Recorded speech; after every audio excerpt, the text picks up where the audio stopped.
Hello and welcome to Atop the Fourth Wall, where bad comics burn. And welcome back, my friends, to Secret Origins Month.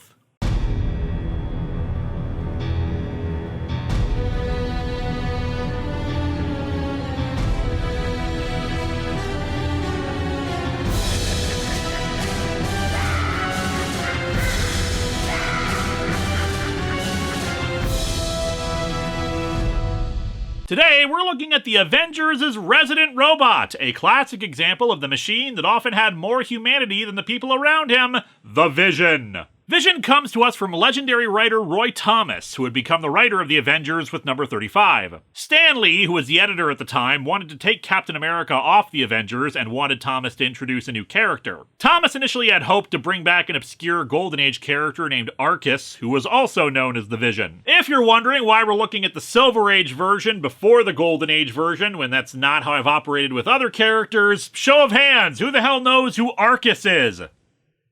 I don't care how many actual hands there are, not enough people care about Arcus to talk about him before the robot. Watch as they announce a Disney Plus series about this guy that gets massive critical acclaim next week or something. Still, at the time, that was only around 20 or so years earlier, so it wasn't completely unreasonable to reintroduce the guy, and you can definitely see some remaining influence on the design, though more on that in a bit. Stan suggested creating an entirely new character instead, also called Vision, and also he wanted it to be an android for whatever reason. There are some conflicting stories about Vision's design. I've read that initially Thomas wanted him to be completely white to appear more ghost-like, but that printing limitations would have caused issues with this. But in his intro to the Marvel Masterworks trade that I'm getting the scans for this from, he says he deliberately wanted the colors to resemble Arcus for reasons I'll get into, but to add some new details. For instance, a diamond symbol on his chest because he felt that all good superheroes had a chest symbol. He'd have red skin because blue was associated with Atlanteans while green would just evoke the Hulk. But the big reason for having John Buscema keep elements of Arcus's design, he wrote, was that he knew he wouldn't own the character, that if Vision became super popular, he wouldn't feel as bad about not having created it whole cloth and not getting any money for it. A continuing and frustrating problem with this industry. But let's see how the character was first introduced to us by digging into the Avengers number 57.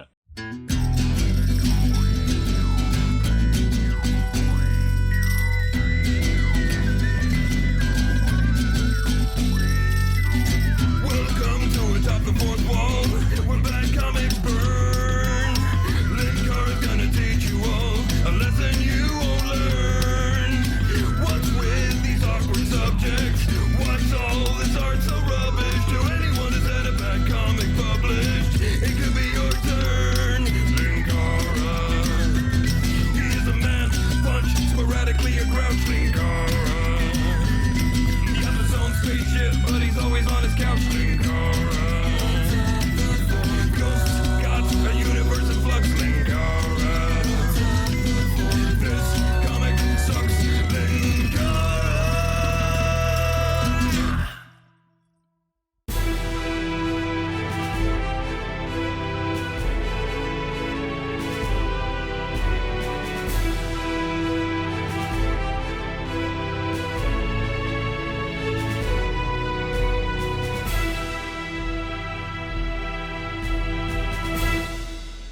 My scans, as I said, are from a trade, so I probably should skip the cover, but hey, Secret Origins Month and all. The cover's nice and ominous, featuring a giant Vision standing over the Avengers as everything is engulfed in a red tint. I dig it. Behold, the Vision! Now available on Virtual Boy! We open with the Vision himself walking through rainy streets. Rain falls on the parched city, a rain that sends all scurrying for shelter. Uh-oh, acid rain again. All save one, who stalks alone the concrete canyons, heedless of the torrential downpour. He cannot remember where he parked, because it does not touch him. The rain taunts him by saying, "Does this bug you? I'm not touching you." Vision flies up into the sky and over to an apartment building, where we overhear an argument between Hank Pym and Janet Van Dyne. Honestly, Hank Pym, I don't see why you want to rush out in the rain. Don't worry, honey. I promise I won't melt. Turns out overexposure to Pym particles will actually make me light on fire in water, and I want to give it a test drive.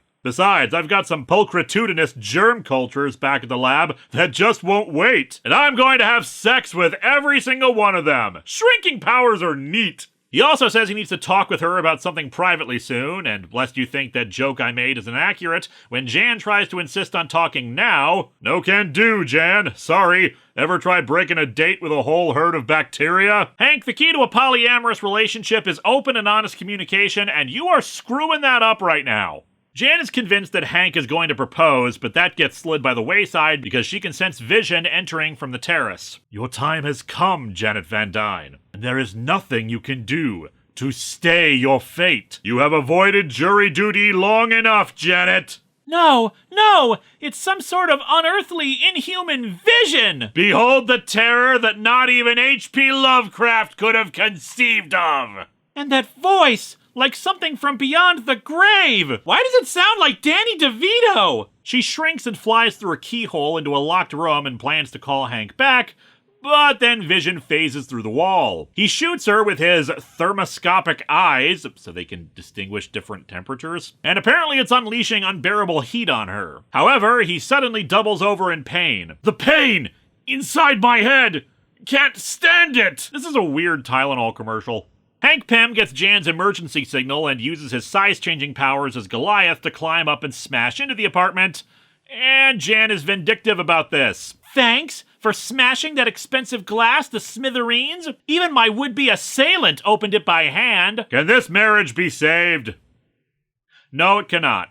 They decide to bring the unconscious figure to Avengers HQ, and we cut over to Hawkeye meeting with Black Widow at her apartment, where she is literally walking on the ceiling and wearing that costume. Because when I hear the name Black Widow, naturally my mind goes to a quasi-bat-shaped mask, a purple cape and high collar, fishnets all over, and a brooch with the letter W on it. There. Sure glad I don't look stupid in this. Hawkeye is confused to see her in the outfit, and on the ceiling, though we get no explanation why she was doing so, since apparently she had retired, but she's been doing jobs for S.H.I.E.L.D. She's mad that he's never around, which he illustrates by getting a signal from the Avengers summoning him back to HQ.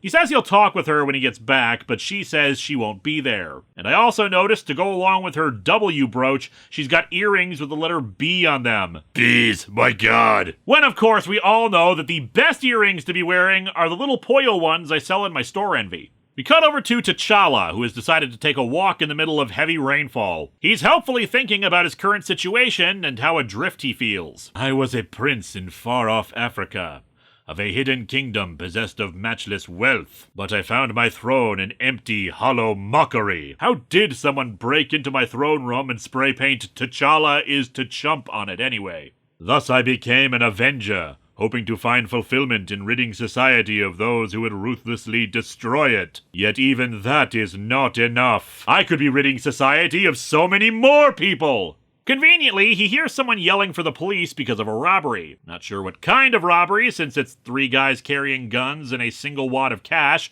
Maybe a mugging, but that seems like overkill for that. But they shoot at the guy who yelled out and flee to their car, thinking no one will come after them in the downpour. However, few robbers ever anticipate the leader of an African nation smashing through their windshield to kick them in the face. It's why so many criminal enterprises fail so early, really. After punching them so hard that they get sent into the next panel, they're soon handed over to the police. Some kids who are also just out in the heavy rain point out how much they'd love to have the Black Panther on their block. This gives T'Challa an idea, but as the editor's note mentions, they'll have to wait on that since he's being summoned back to Avengers HQ. At said HQ, we learn that their equipment registers Vision as human, except closer scans reveal that his organs are all constructed of synthetic materials. Holy cats, Man Mountain! Like your Synthezoid! Synthezoid, the unsung spin-off of Freakazoid. This doesn't matter at all, but I do find it interesting that in future stories, Synthezoid's spelling gets changed to omit the first O and put an E in there instead. Makes more sense too, given the word comes from synthetic. But then why was the O there to begin with? Anyway, a Synthezoid distinguishes itself from an android or other robots in that it is an artificial human. It can eat, sleep, drink, etc. Androids just mimic humans, but a Synthezoid is basically a human just without organic components. The equivalent of like a synth from Fallout 4. Which means that somewhere out there, Captain Richard Ravager III is plotting to murder Vision. Vision awakens and remembers his mission to kill the Avengers, said Avengers demanding to know what his deal is. Perhaps I am what the Wasp called me. A vision of death for the Avengers. Originally I was named Daydream because of a daydream to kill the Avengers, but I think this fits better.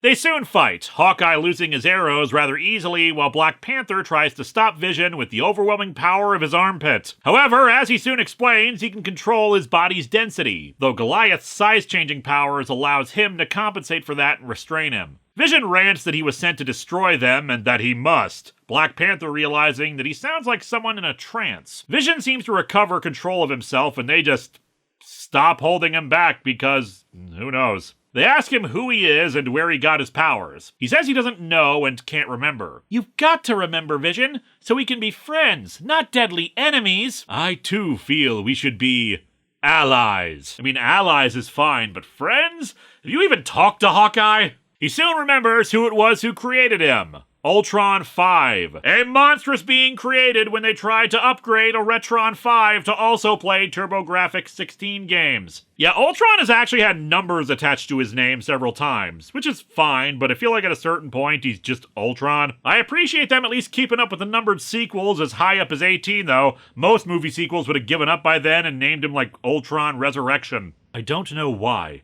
but the mere remembrance of it fills me with a feeling of hatred. If a creature such as I would be allowed to have emotions. Don't worry about it, Vision. You're young. It's understandable you have issues with your dad. With some of his memories restored, his desire to attack the Avengers disappears and he offers to lead them to Ultron. Since they've had no luck in tracking down Ultron, they accept. Hawkeye ready to zap him if this is a trick. They soon find a warehouse that Ultron is operating out of. The bay door is opening for their ship thanks to Vision's presence. Hank Pym at this point has no memory of building Ultron, so asks just what the dude's deal is and why he wants to destroy the Avengers, but Vision doesn't know either. Ultron is watching their entry with security cameras, a fact that Vision comments on. That synthetic fool speaks more truly than he knows. He realizes only that I originally programmed him to kill the accursed Avengers. He does not suspect that I designed him to block out at that crucial moment so that he would be taken into the Avengers' own mansion. Truth is, I created Vision to have somebody to exposit all this to. I'm glad he's back since I'm just saying all this crap out loud to nobody. And indeed, he was programmed so that if he failed to kill the Avengers, he was to lead them back to this base so he could kill them himself. And just bringing them somewhere other than their headquarters and leaving a bomb for them wasn't an option because Ultron shoots some kind of flamethrower at the heroes. It misses, but it cuts off Vision and Black Panther from the others at first. Goliath tosses Hawkeye over the flames while Wasp just flies over it, but before Goliath can join them, a trap door opens beneath him that drops him down to the next level, in a page that has a very weird layout to it. Check out the panel flow here. Top left to a middle section that spans most of the page, then the panel on the right fills up the entire length of the page, then we jump back over to a smaller panel on the left, then straight down. While it is technically following how a normal comic page is laid out, the weird sizes of the panels make it a little confusing and feel like we're jumping around more than we should. Anyway, Ultron unleashes a large robot that I Am a Man punches Goliath in the stomach, knocking the wind out of him before a second blow knocks him out. Well done, Lackey! Now bring the giant one to me! At Control Center! I have lots of evil plans I need to talk about, and I'm really sick of saying them to a wall. The other Avengers are worried about Goliath disappearing, and they think this is looking like a trap. That is all the more reason for you to follow me. There is logic in what he says. To beard Ultron 5 in his lair. To beard him? What, is he gonna help cover for someone on the team who's gay? I had to look this up. Beard is a verb meaning to confront someone, but I feel crazy because I've never heard it used in that context before now. Or if I have, it's such an infrequent use of the word that I completely forgot. I don't know. Maybe I'm crazy, but I was just baffled by that. In any case, they walk into another of Ultron's traps as he starts closing in the walls of a room on them. Vision says he didn't know it was a trap, and they say, fine, help us smash the walls, but Vision can detect that even he can't become dense enough to counter the Crushers. As such, he decides to go and stop Ultron himself, phasing through the walls and arriving at the command center. Ultron demands Vision give him a report. Yes, you created me, gave me life, but you meant me to be nothing but a nameless, soulless imitation of a human being. You know, like a mannequin, or a doll, or the CEO of a corporation. He demands Ultron release the Avengers, and at first Ultron acquiesces, but then launches a surprise attack. But realizing that I had created you with such great powers, I knew I could only defeat you by lowering your guard! Okay, but why didn't you just imbue yourself with those great powers, dude?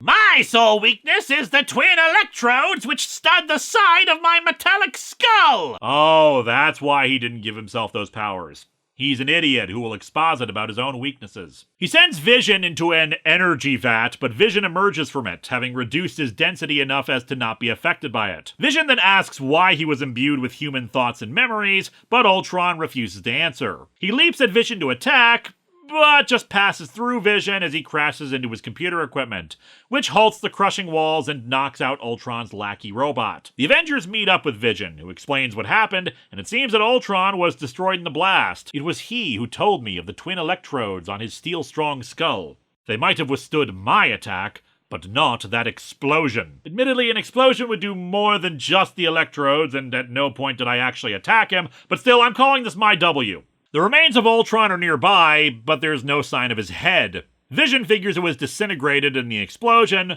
but then we cut to Ultron's head on, like, a beach or in a junkyard or something, where it's apparently been blasted to. Weren't they in the command center of Ultron's base? How did it get outside the place and so far away? And so our comic ends with a kid, I think one of the ones from earlier during Black Panther fighting the robbers, but I'm not certain, finding Ultron's head and kicking it around before eventually getting bored of it and tossing it away, even unintentionally damaging the two electrodes on the side of it. And during all this, Percy Shelley's sonnet Ozymandias is written out. And honestly, I feel like the poem about the ephemeral nature of glory and the fading of empires and kings is overdoing it a bit in regards to the guy who loudly announced what his weak point was and tried to tackle the guy he knows can affect his density.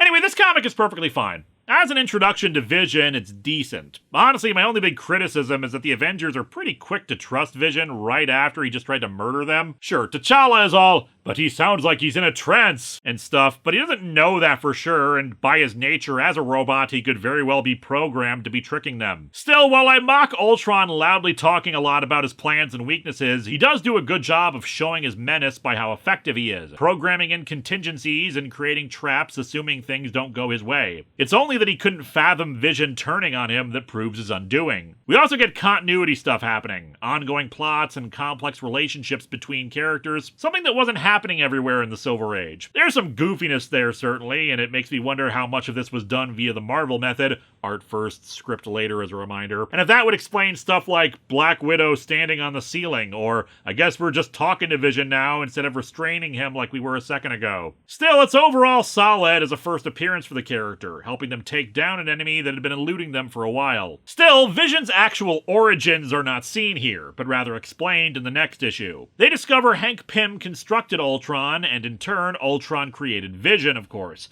but also that his mind uses the brain patterns of the character Wonder Man, which had been preserved from a previous story. But the thing is, that's not the end of his origins either. Like with the Vision we saw in the Marvel Cinematic Universe, Vision is very much an amalgamation of various sources. We already explained his initial origins in relation to Arcus, but here, not only is there the Ultron and Wonder Man connection, but we'll later learn that the body of Vision comes from the original Golden Age Human Torch. Sort of. A lot of retcons followed from that. He wasn't the Human Torch, then he sort of was, but rather a duplicate made by Immortus. It's just a lot of convoluted issues and different writers having different ideas of what to do with the character, how robotic he is, where he originally came from, etc. The point remains, though, is that he is a combination of different characters and ideas, which can make him wholly complicated and confusing when you try to explain all this. Next time, Secret Origins Month continues with the first appearance of the world's strangest heroes.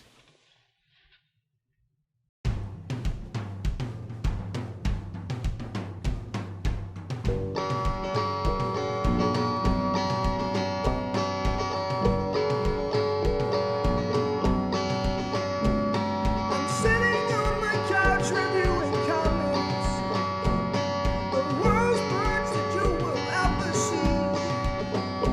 It's sad that comic books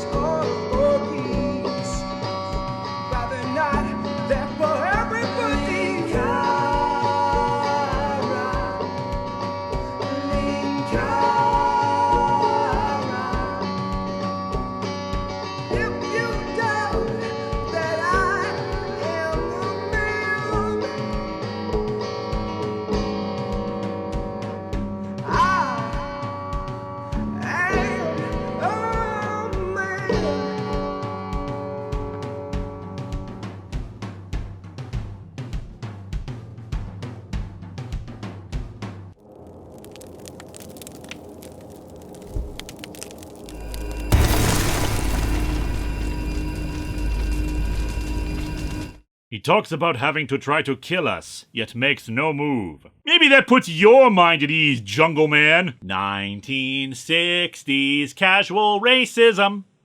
Hello my friends, please take a moment to like this video, subscribe to the channel, and click the bell for notifications on new video releases. If you'd like to support future videos, you can check out my Patreon, buy merch from the store NV link in the description, or check out the t-shirts available from Teespring. Thanks for watching.